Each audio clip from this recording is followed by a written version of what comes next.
가족 칵테일로 한 모이나 진노 진반 마위레 Tuôn tin kia mà maui katlir lo Katlir 가족 칵테일로 한 모이나 Lungan tiawi ang zangki mafustre Keju chin mi kasiye Leng le vala maui chung si ar ruan chim lo par bangai do tung mi pundang ni an yang kolo Chin lung chua gunau de sialang an ngile Hoa vela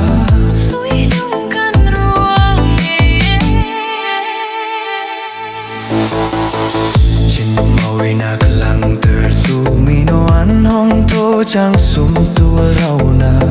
ramle mi pundir pituna ni ando tu kabizum chinu chin param zol zingnu angat lum lay tertu KQ chin mi kasiye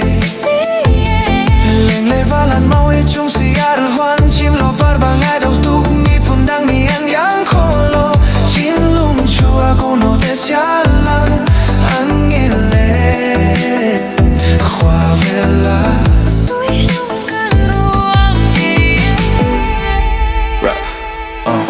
Kay machu chin mi nang makal chin mi chin nu chu chin baranga chin pa chu chin nu ranga yo chin mi kasi come on baby we all wanna chin mi kasi cha akalom tuk chin mi kani higalunga wait tau chin mi si hi anu am kune am chin ha Sapuilano, tlankar vai katlalo Basam say zolano, lo chu zo zelin zo zol Zelin au pei che moi chom ban vei nos chao in le Tua maui rang len siran sao zai Keju chin mi kasiye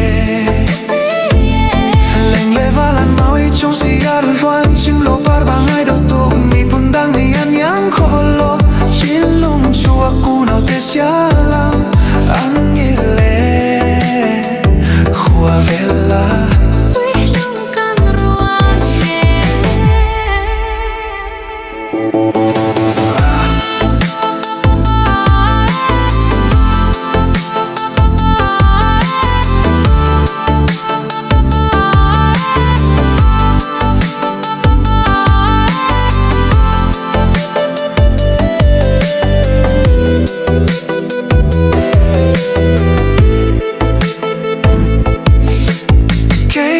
Keju chin mi kasiye